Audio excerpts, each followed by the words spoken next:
Vocês sabem o que realmente tira o sono de Donald Trump neste momento? Não é a China, não é a Rússia, não é o Irã, é o Brasil. Isso mesmo, o nosso Brasil está construindo algo que vai mudar completamente o equilíbrio de poder no hemisfério sul. E Washington está entrando em pânico. E quando eu digo pânico, não estou falando de preocupação diplomática educada. Estou falando de ameaças abertas, tarifas punitivas e pressão direta sobre Brasília para parar o que estamos fazendo. Deixem-me explicar exatamente o que está acontecendo nos bastidores da geopolítica militar brasileira, porque o que vocês vão ouvir hoje vai mudar completamente a forma como vocês enxergam o papel do Brasil no mundo. Comecemos pelo coração dessa transformação, Itaguaí. Neste exato momento, nos estaleiros desse complexo naval, está sendo construída a primeira coisa que vai tornar o Brasil verdadeiramente independente: o submarino nuclear SNBR Álvaro Alberto. Agora, eu sei que muitos de vocês podem pensar: é só mais um submarino. Qual é o grande problema? Mas prestem atenção nos números e vocês vão entender por que isso está fazendo os estrategistas do Pentágono perderem o sono.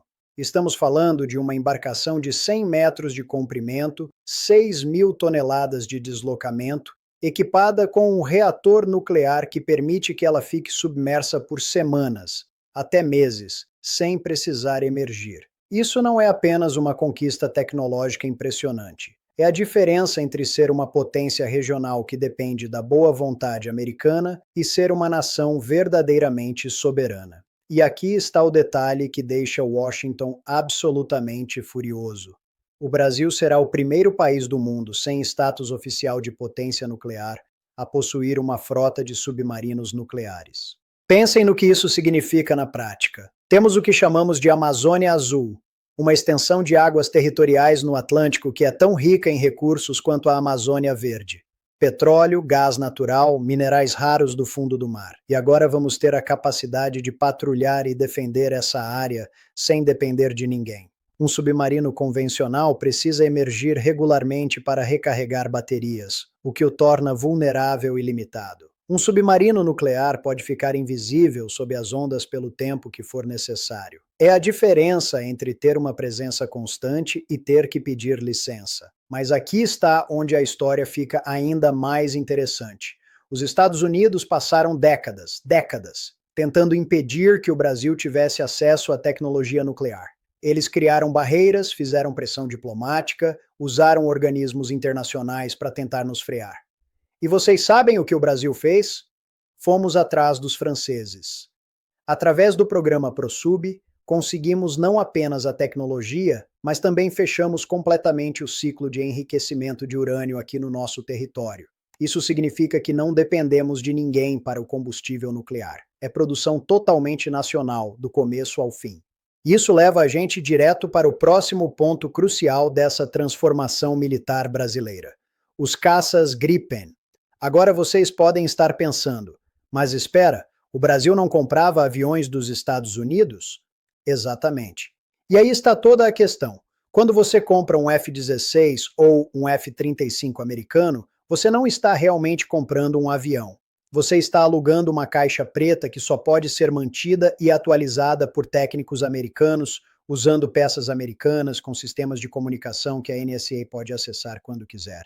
O contrato que fechamos com a Saab sueca para os F-39 Gripen é completamente diferente.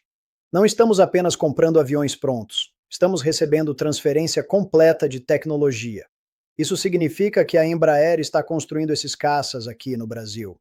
Significa que podemos integrar nosso próprio armamento, nossos próprios sistemas de comunicação criptografada, aos quais nenhuma agência de inteligência estrangeira tem acesso. Significa que se amanhã tivermos um desentendimento diplomático com qualquer país, nossa força aérea não fica refém de fornecedores externos. Vocês entendem a diferença? Não é só sobre ter aviões modernos. É sobre ter aviões que são realmente nossos. E isso incomoda profundamente Washington. Porque por décadas a estratégia americana foi exatamente essa: vender equipamento militar sofisticado para países aliados, mas sempre manter o botão de desligar nas mãos deles. Se você fica dependente de peças de reposição americanas, de manutenção americana, de atualizações americanas, você nunca pode realmente discordar deles em questões importantes. É uma coleira invisível, mas muito efetiva. E agora chegamos ao ponto que realmente fez Donald Trump explodir publicamente: a aproximação militar com a China.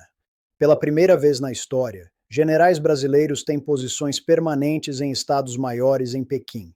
Deixem isso afundar por um momento. Oficiais brasileiros trabalhando lado a lado com o alto comando chinês, compartilhando inteligência, coordenando estratégias.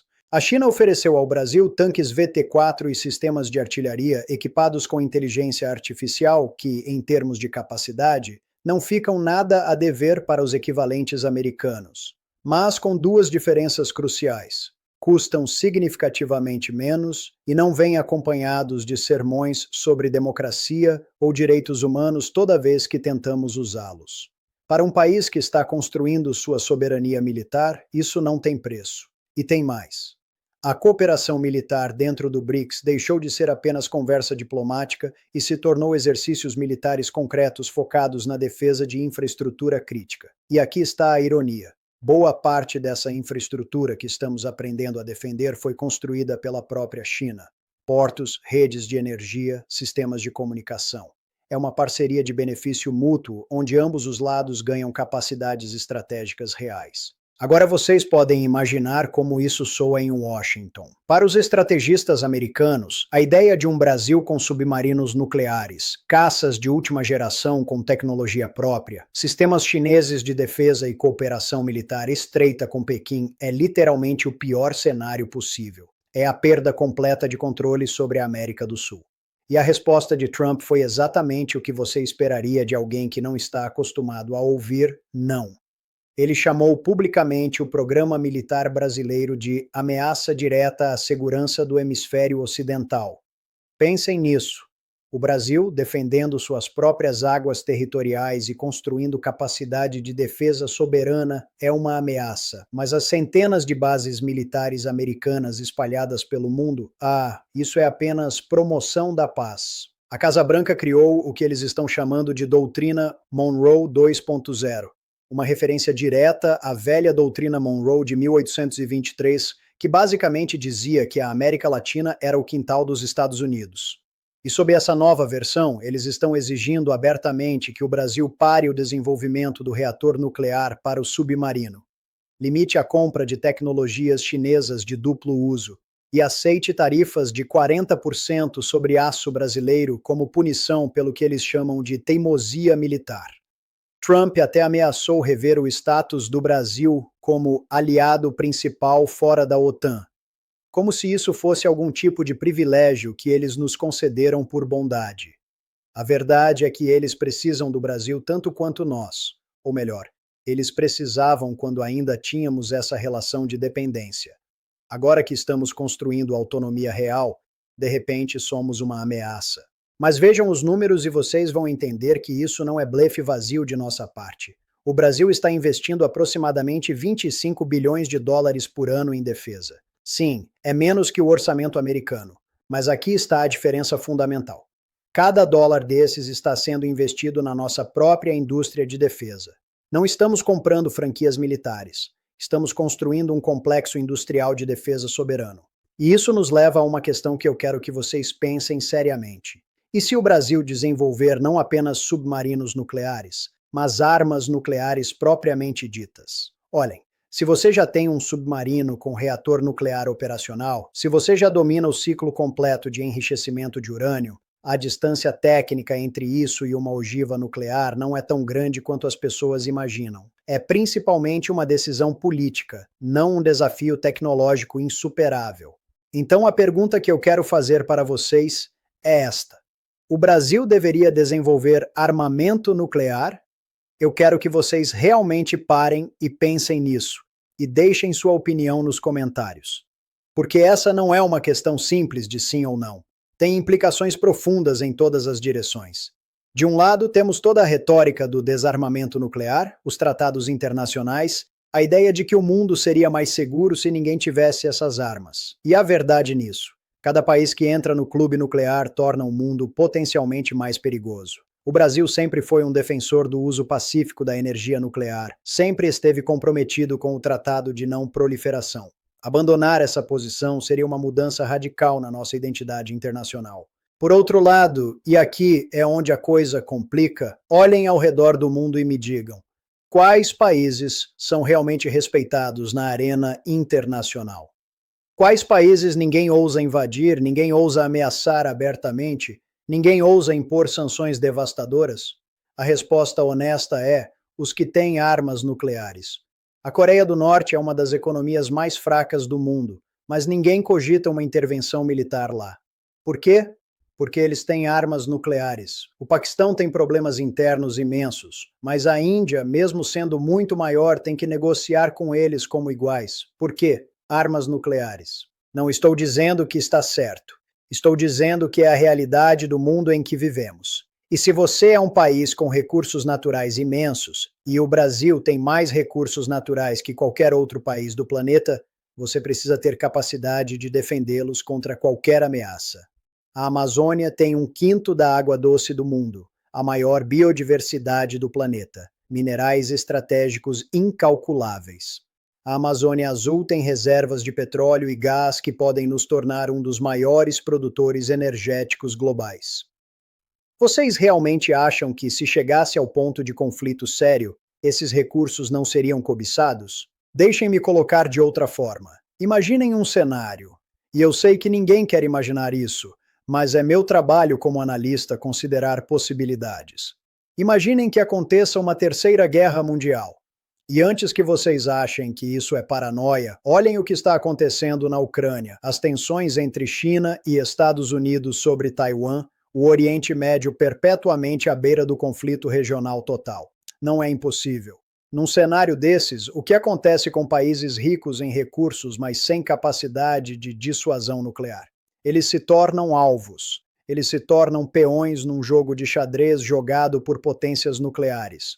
Alguém precisa dos seus recursos para o esforço de guerra, e você não tem como dizer não de forma que seja levado a sério. Suas alianças só valem enquanto forem convenientes para os mais fortes. Sua soberania se torna teórica. Agora imaginem o Brasil com capacidade nuclear. Ninguém ousa simplesmente tomar a Amazônia. Ninguém ousa impor bloqueios que nos sufoquem economicamente. Ninguém ousa tratar o Brasil como uma peça secundária no tabuleiro. De repente, toda negociação é entre iguais, porque o custo de nos ignorar ou nos atacar se torna inaceitavelmente alto. Eu sei que isso soa agressivo, militarista talvez, mas vejam bem, estou falando de dissuasão, não de agressão.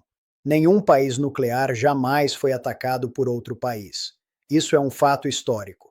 E se o objetivo é garantir que o Brasil nunca seja invadido, nunca seja colonizado economicamente, nunca tenha sua soberania violada, então a capacidade nuclear não é sobre ameaçar ninguém, é sobre garantir que ninguém nos ameace. Por outro lado, compreendo perfeitamente quem argumenta que entrar na corrida nuclear seria um erro terrível, que isso nos colocaria em rota de colisão com a comunidade internacional, que sofreríamos sanções devastadoras, que nos tornaríamos párias diplomáticos, que o custo político e econômico seria maior que qualquer benefício de segurança. São argumentos legítimos e sérios, por isso quero ouvir vocês. Nos comentários me digam: o Brasil deveria desenvolver armamento nuclear? Vocês acham que é necessário para nossa segurança e soberania? Ou acham que seria um passo perigoso demais que nos isolaria do mundo? Porque essa conversa, queiram ou não, vai acontecer nos próximos anos. E é melhor que o povo brasileiro participe dela. Mas voltando ao que é incontestável, mesmo sem armas nucleares no sentido tradicional, o que o Brasil está construindo já é suficiente para mudar completamente o equilíbrio de poder regional. Submarinos nucleares nos dão controle total sobre o Atlântico Sul. Caças Gripen com tecnologia própria nos dão superioridade aérea sobre qualquer vizinho e capacidade de defesa contra qualquer ameaça hemisférica. Sistemas chineses de última geração nos colocam no mesmo nível tecnológico das grandes potências. Cooperação militar dentro do BRICS nos dá aliados estratégicos que representam metade da população mundial e 1/3 da economia global. Isso não é mais um país que está tentando se proteger de ameaças regionais menores. Isso é um país que está se preparando para defender seus interesses contra qualquer ameaça venha de onde vier. E para os estrategistas em Washington, isso significa uma coisa muito simples: eles perderam a América do Sul. Porque vejam, durante todo o século XX e o início do XXI, a estratégia americana para a região foi clara: manter todos os países suficientemente fracos e divididos para que nunca pudessem desafiar a hegemonia dos Estados Unidos. Golpes militares convenientes, intervenções econômicas via FMI e Banco Mundial, venda de armamento com cordas atadas. Era um sistema muito eficiente. Mas o Brasil de 2026 não é o Brasil de 1960, ou de 1980, ou mesmo de 2000. Somos a nona maior economia do mundo, e subindo. Temos uma base industrial que pode produzir desde jatos supersônicos até reatores nucleares. Temos parcerias estratégicas com potências que podem nos fornecer qualquer tecnologia que precisemos sem exigir subserviência política em troca. E temos recursos naturais que nos dão alavancagem em qualquer negociação global. E aqui está a conclusão inevitável de tudo isso. O Brasil está construindo a força militar mais poderosa não apenas da América Latina, mas de todo o hemisfério sul. Nenhum país abaixo do Equador tem capacidade comparável. A Austrália tem tecnologia avançada, mas depende totalmente dos Estados Unidos. A África do Sul já teve um programa nuclear, mas o desmantelou. A Argentina está em crise econômica perpétua. A Indonésia está crescendo, mas ainda décadas atrás em termos de capacidade militar industrial. Nós somos os únicos que têm o tamanho, a economia, a base industrial, os recursos naturais e agora a vontade política para construir uma força de defesa verdadeiramente independente e poderosa. E dentro do BRICS, isso nos coloca numa posição de destaque especial. A China é obviamente a maior potência militar do bloco, a Rússia também. A Índia está crescendo rapidamente, mas o Brasil traz algo único: controle do Atlântico Sul, acesso exclusivo aos recursos amazônicos e uma posição geográfica estratégica que conecta os oceanos Atlântico e Pacífico. Não é exagero dizer que o Brasil está se posicionando para ser uma das potências dominantes do BRICS, e através disso, uma das vozes principais na ordem mundial multipolar que está surgindo. Washington sabe disso. É por isso que Trump está fazendo ameaças públicas. É por isso que há pressão constante para que paremos o que estamos fazendo. Porque eles entendem que um Brasil militar e economicamente independente muda tudo. E olhem, eu não estou dizendo que não haverá desafios pela frente. Os Estados Unidos não vão simplesmente aceitar essa nova realidade sem reagir. Podemos esperar mais tarifas, mais pressão diplomática, talvez até tentativas de desestabilização interna. Eles têm muitas ferramentas à disposição e não vão hesitar em usá-las. Mas a diferença crucial é esta: pela primeira vez em muito tempo, o Brasil tem as cartas para jogar esse jogo de verdade. Não somos mais dependentes de uma única fonte de tecnologia, de um único mercado, de uma única aliança. Temos opções. E quando você tem opções reais, você tem soberania real. Os próximos 5 a 10 anos vão definir se o Brasil se consolida como uma potência global genuína ou se recua sob pressão. Pessoalmente, vendo o investimento sendo feito, as parcerias sendo construídas, a determinação demonstrada em continuar com o programa nuclear apesar das ameaças, eu aposto que vamos seguir em frente.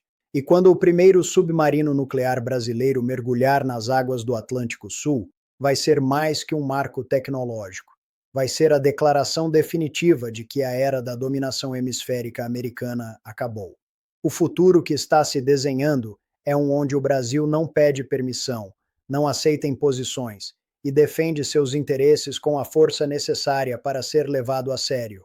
É um futuro onde a América do Sul não é mais o quintal de ninguém, mas uma região de potências soberanas lideradas pela maior delas. É um futuro onde o BRICS não é apenas um acrônimo econômico, mas uma aliança militar e estratégica real que equilibra o poder global. Esse é o Brasil que está sendo construído agora, debaixo do radar da mídia internacional, nos estaleiros de Itaguaí, nas fábricas da Embraer, nos exercícios militares conjuntos com a China. E quando o mundo acordar para essa realidade, a transformação já terá acontecido. O Brasil já será, de fato e de direito, a potência dominante do Hemisfério Sul.